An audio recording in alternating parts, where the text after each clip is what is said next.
करते हुए योग आसन प्राणायाम आदि करते हैं तब इसका पूरा लाभ होता है।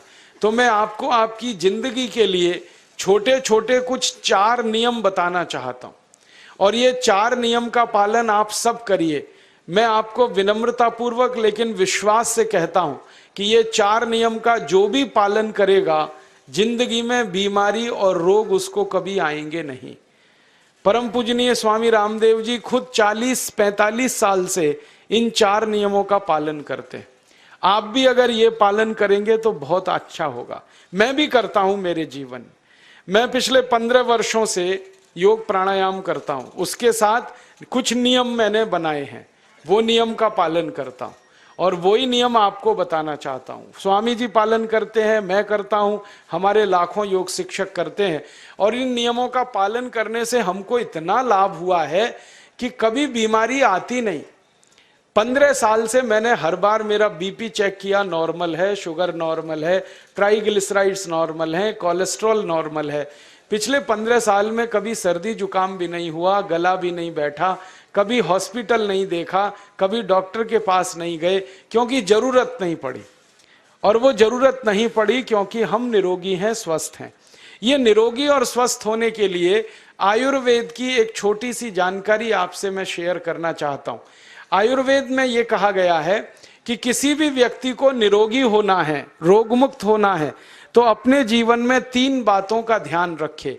अपना वात, पित्त और कफ तीनों का संतुलन रखे। वो 3 तरह के दोष हैं हमारे शरीर में, वात, पित्त, कफ। आपने सुना होगा ये त्रिदोष आधारित शरीर है। जब वात बहुत बिगड़ जाता है तो 80 से ज्यादा रोग आते हैं। जब पित्त बहुत बिगड़ जाता है तो लगभग 46 से 50 रोग आते हैं और जब कफ बिगड़ जाता है तो 28 रोग आते हैं और वात, पित्त, कफ तीनों बिगड़ जाएं तो 148 रोग आते हैं। सर्दी, खांसी, जुकाम से लेकर और कैंसर तक जो आखिरी रोग माना जाता है, ये सब वात, पित्त, कफ के बिगड़ने का खेल है। तो इस देश के आयुर्वेद चिकित्सा के सबसे महान लोगों में से कुछ नाम आप जानते हैं, जैसे चरक ऋषि, जैसे सुश्रुत ऋषि। ऐसे एक ऋषि हुए बाघभट्ट। बाघभट्ट ऋषि ने एक पुस्तक लिखी है, उसका नाम है अष्टांग हृदयम, और एक पुस्तक लिखी है उसका नाम है अष्टांग संग्रहम। इन दोनों पुस्तकों में उन्होंने 7000 नियम बताए हैं। उनमें से 4 बताता हूं, अच्छे लगे तो आज से ही पालन करो और दूसरों को भी बताओ ताकि कोई भी इन नियमों का पालन करे तो बीमार ही ना पड़े। ये चारों नियम हैं वात, पित्त और कफ को संतुलित रखने के लिए। अब वात, पित्त, कफ तीनों एक साथ आपके संतुलित रहें तो उसके लिए पहला नियम है खाना खाने के तुरंत बाद पानी नहीं पीना। ये पहला नियम है। आप बोलेंगे ये तो बड़ी मुश्किल बात है, खाना खाते ही पानी पीते हैं हम तो सबके सब, और बिना पानी पिए खाना ही नहीं खाते। कई लोग तो खाने से ज्यादा पानी पीते हैं, खाना कम खाते हैं, पानी ज्यादा पीते हैं। ये खाना खाने के बाद पानी कभी भी नहीं पीना, क्योंकि महर्षि बाघभट्ट कहते हैं भोजनांते विषम वारी, माने भोजन के अंत में पानी पियो तो जहर के पीने के जैसा है। इसलिए वो कहते हैं कभी भी खाने के तुरंत बाद पानी मत पियो। अब आप मुझे पूछोगे क्यों नहीं पिए, कारण बता दो। कारण मैं बताना चाहता हूं सरल भाषा में। हम जब खाना खाते हैं ना तो पेट में सारा खाना इकट्ठा होता है। पेट में एक स्थान होता है, उसको हम कहते हैं जठर। संस्कृत में, हिंदी में जठर कहते हैं, अंग्रेजी में उसको एपिगैस्ट्रियम कहते हैं, हिंदी में कुछ लोग उसको आमाशय भी कहते हैं। ये जठर छोटा सा स्थान है। आपके पेट में नाभि है ना, उसके लेफ्ट साइड में बाईं तरफ छोटा सा स्थान है। सारा खाना आपका इसी स्थान पर आता है। जो भी आप खाते हो, रोटी, चावल, दाल, सब्जी, दूध, दही, कुछ भी खाओ, सब कुछ जठर में आता है। अब जठर में जैसे ही खाना इकट्ठा होता है तो उसमें आग जलती है और उस आग को कहते हैं जठर अग्नि। मिला के बोल देते हैं जठराग्नि। आप जैसे ही खाना खाते हो पेट में, जठर में अग्नि जलती है। वो अग्नि खाने को पचाती है और अग्नि खाने को ऐसे ही पचाती है जैसे रसोई घर की अग्नि खाने को पकाती है। आपके रसोई घर में आप अग्नि जलाओ, उसके ऊपर दूध रख दो, दूध में थोड़ा चावल डाल दो, अग्नि जब तक जलती रहेगी खीर तब तक बनती रहेगी। आप घर में अग्नि जलाओ, उसके ऊपर पानी रख दो, उसमें दाल डाल दो, दाल की पकने की क्रिया तब तक चलेगी जब तक अग्नि जलेगी। ऐसे ही पेट में होता है, जैसे ही आपने खाना खाया पेट में अग्नि जलती है, और जब तक अग्नि जलती है तो खाने के पचने की क्रिया चलती है। जैसे रसोई घर में खाना पकाते हैं वैसे ही पेट में भी खाना पकता है, इसी को हम पचने की क्रिया कहते हैं, अंग्रेजी में उसको डाइजेशन कह देते हैं। तो आपने खाना खाया, पेट में अग्नि जल गई, अब वो खाने को हजम करेगी, पचाएगी। अब मुझे एक प्रश्न का उत्तर दो आप, कि जैसे ही आपने खाना खाया पेट में अग्नि जल गई और वो खाने को पचा रही है, तुरंत आपने गट गट गट गट पानी पी लिया और खूब ठंडा पानी पी लिया, बर्फ मिलाया हुआ पानी पी लिया, फ्रिज का पानी पी लिया। क्या होने वाला है? अग्नि जलेगी कि बुझेगी? अग्नि के ऊपर पानी डालो तो अग्नि और पानी की दोस्ती नहीं है, दुश्मनी है। पानी अग्नि को बुझा देता है। तो आपने खाना खाया, अग्नि जली, पीछे से गटगट पानी पी लिया, अब अग्नि शांत हो गई, अब खाना पचेगा नहीं, तो वो पेट में पड़ा पड़ा सड़ेगा, और सड़ा हुआ खाना 100 से ज्यादा विष पैदा करेगा, और वो 100 विष आपकी जिंदगी को नरक बना देंगे और जिंदगी भर आप बीमार पड़े रहेंगे। आपको मालूम है, कई लोग कहते हैं मुझे पेट में बहुत गैस बनती है। ये गैस उन्हीं को बनती है जिनका खाना हजम नहीं होता। कोई लोग कहते हैं कि मुझे पेट में जलन होती है, ये जलन उन्हीं को होती है जिनका खाना पचता नहीं। कोई कहते हैं कि मेरे पेट में एकदम गुम हो जाता है, फूल जाता है, ये सब वो लक्षण हैं जब खाना पचता नहीं। तो खाना पचेगा नहीं तो सड़ेगा, सड़ेगा तो विष पैदा करेगा, और वो विष आपको बीमार करेंगे। इसलिए महर्षि भागवत ने कहा, खाना खाते ही पानी मत पियो। समझ में आया? फिर आप बोलोगे कितनी देर तक नहीं पिए? कम से कम 1 घंटे तक। 1 घंटे बाद पानी पियो। आप बोलोगे जी 1 घंटा क्यों? ये जो अग्नि जलने की क्रिया है ये लगभग 1 घंटे तक ही चलती है पेट में, उसके बाद अग्नि अपने आप शांत हो जाती है, उसके बाद पानी पी लो। तो खाना अगर 10 बजे खाया तो 11 बजे पानी पियो, 11 बजे खाया तो 12 बजे पियो, 12 बजे खाया तो 1 बजे पियो, 1 घंटे बाद पानी पियो। अब आपके मन में यह सवाल आ सकता है कि खाना खाने के पहले पी लें क्या? हाँ पी लो, 40 मिनट पहले पेट भर के पानी पी लो। 10 बजे खाना खाना है, 9:20 पे खूब पानी पी लो, जितना पी सकते हो। 11 बजे खाना खाना है, 10:20 पे पी लो, खूब पानी पी लो, 40 मिनट पहले। आप और एक सवाल पूछ सकते हो कि अच्छा ठीक है, खाने के बाद पानी तो नहीं पिएंगे, कुछ और पी सकते हैं क्या पानी को छोड़कर? तो उसके लिए भागवत जी कहते हैं कि खाने के तुरंत बाद अगर पीना है तो दही की लस्सी पियो, मट्ठा। खाने के बाद अगर तुरंत पीना है तो फलों का रस पियो, गन्ने का रस पी लो, संतरे का रस पी लो, मौसमी का रस पी लो, अनार का रस पी लो। अब आप कहोगे ये सब महंगी महंगी चीजें बता रहे हैं, गन्ने का रस, संतरे का रस, अनार का रस, पैसे तो है नहीं। तो सबसे सस्ता रस है नींबू का ही रस पी लो, शिकंजी बना के पी लो, वो तो सबसे सस्ता है। तो खाना खाने के बाद या तो दही की लस्सी पियो या रस पियो। और एक तीसरी चीज है, दूध पी सकते। तो खाने के तुरंत बाद पीना है तो दही की लस्सी या मट्ठा, खाने के तुरंत बाद पीना है तो कोई फल का रस, खाने के तुरंत बाद पीना है तो दूध। पानी 1 घंटे बाद पियो।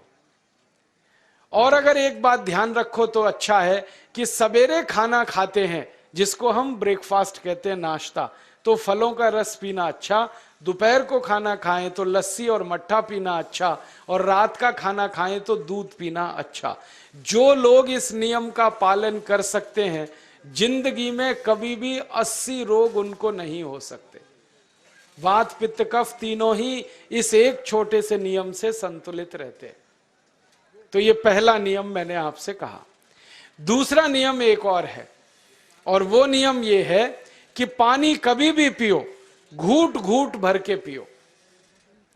जैसे गरम चाय पीते हैं, गरम कॉफी पीते हैं, गरम दूध पीते हैं, एक एक घूट भर के, एक एक सिप करके, ऐसे ही पानी पीने की आदत डालो। ये मुंह में एक बार गिलास लगा लिया, गटागट उसको खाली कर दिया, ये तरीका गड़बड़ है। एक घूट पानी, दो घूट पानी एक बार में उतना ही पियो। आप बोलोगे ये क्या चक्कर है?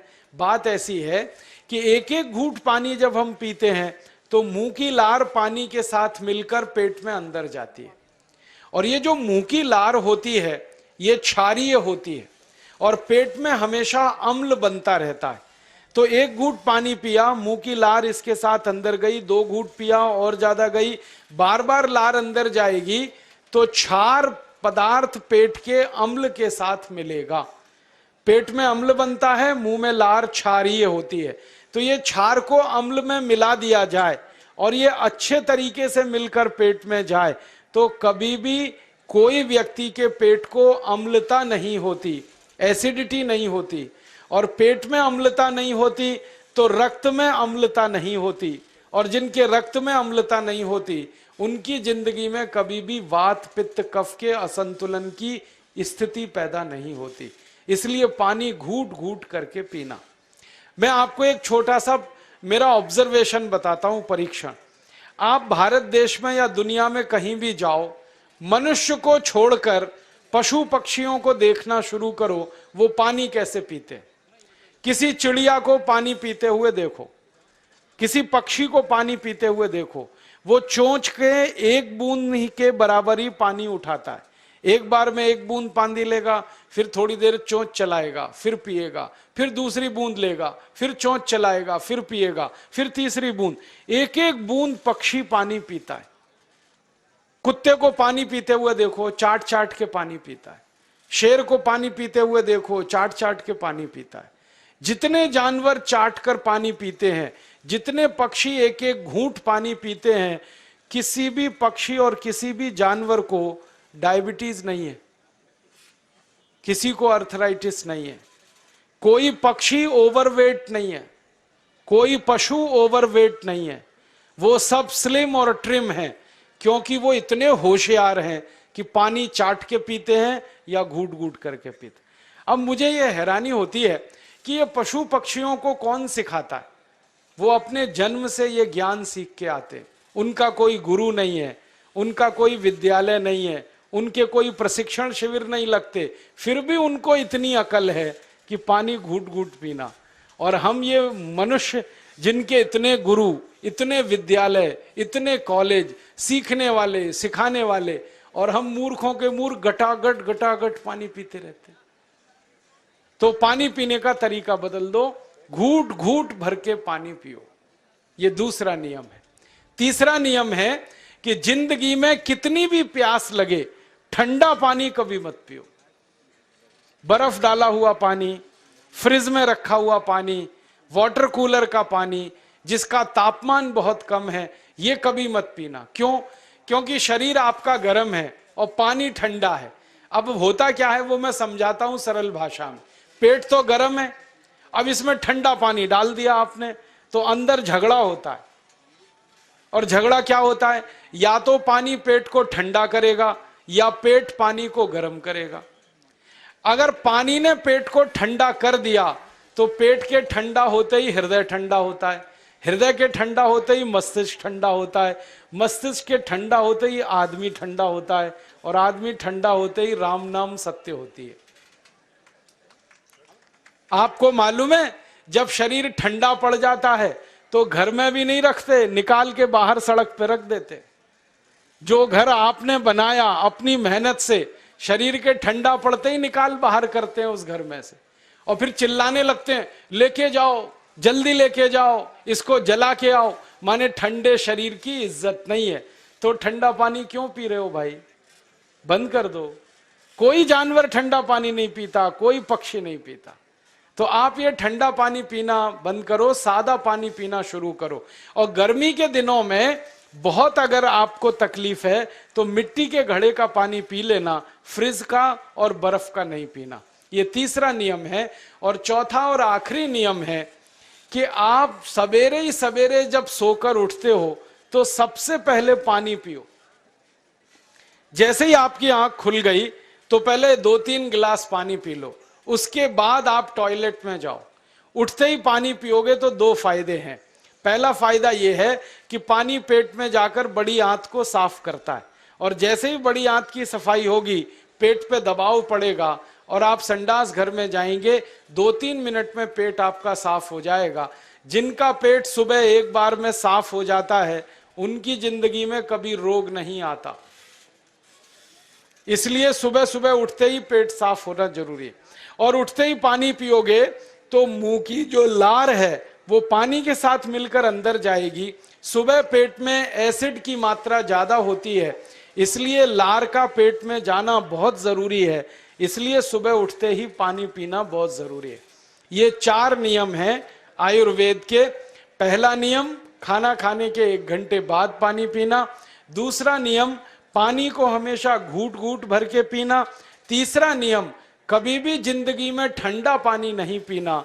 और चौथा और आखिरी नियम, सवेरे उठते ही सबसे पहले पानी पीना।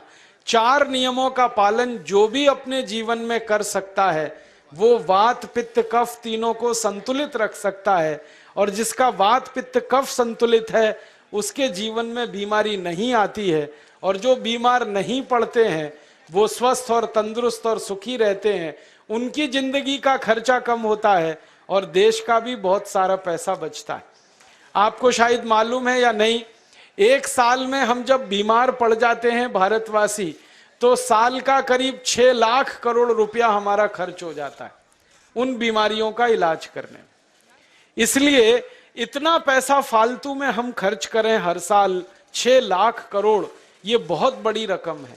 इससे बेहतर यह है कि हम बीमार ही नहीं पड़ें और स्वस्थ रहें, सुखी रहें। और ये 6 लाख करोड़ का जो खर्चा हम करते हैं बीमार पड़ने पर, अक्सर ये एलोपैथी की दवाएं खाने में खर्च होता है। और जो एलोपैथी की दवाएं हम खा रहे हैं जैसे paracetamol, Baralgan, butazone, oxyphenbutazone, aspirin, Disprin, Novalgin, ये सब ऐसी खराब दवाएं हैं जो दुनिया के देशों में 20 साल पहले बंद हो चुकी हैं, भारत में धड़ल्ले से बिक रही हैं और हमको बीमारियों से ज्यादा गंभीर बीमारियों में फंसा रही। ज्यादातर दवाएं जो आप खाते हो वो किडनी खराब कर देती हैं, लीवर खराब कर देती हैं, आंतों में घाव कर देती हैं, विकलांगता आ जाती है, पैरालिसिस हो जाता है, ब्रेन हेमरेज हो जाता है, हार्ट अटैक आ जाता है। दुनिया में लगभग इस समय 84,000 दवाएं बिकती हैं और आपको सुनकर हैरानी होगी उनमें से मात्र 117 दवाएं हैं जो काम की हैं, बाकी सब बेकार की दवाएं हैं। उन बेकार की दवाओं को खाकर हम 6 लाख करोड़ खर्च करते हैं। ये बहुत दुख और अफसोस की बात है। और ये 6 लाख करोड़ का खर्चा समाज के वो लोग करते हैं जिनको जिंदगी में हर समय अपना आर्थिक स्थिति को देख के चलना पड़ता है, जिनकी आमदनी बहुत नहीं है, जिनके घर में आमदनी के बहुत ज्यादा साधन नहीं है, उनको ये पैसा खर्च करना पड़ता है। तो कई बार क्या होता है, किसी का घर बिक जाता है, किसी का खेत बिक जाता है, किसी के घर के गहने गिरवी रख जाते हैं, किसी को कर्ज लेना पड़ जाता है, किसी को कर्ज लेकर दोबारा कर्ज लेना पड़ जाता है। मैंने इस हिंदुस्तान में पिछले 15 साल के प्रवास में देखा कि गांव-गांव के गरीब किसान कर्ज ले लेकर ये महंगी दवाएं खाकर इलाज करते हैं, डॉक्टरों को पैसा देते हैं, दवा कंपनियों को देते हैं, और वो पैसा फिर इस देश में से दूसरे देश में चला जाता है, क्योंकि अक्सर ये दवाएं बनाने वाली कंपनियां विदेशी होती हैं। तो हम 6 लाख करोड़ खर्च करें अपने खून पसीने की कमाई का, उससे अच्छा ये है बीमार ही ना पड़ें, दवा खाने की जरूरत ही ना पड़े, तो हम सुखी रहें, स्वस्थ रहें। तो योग प्राणायाम करें, 4 नियमों का जीवन में पालन करें, बहुत आसान है आपके लिए। और अब एक छोटी सी एक बात और आपसे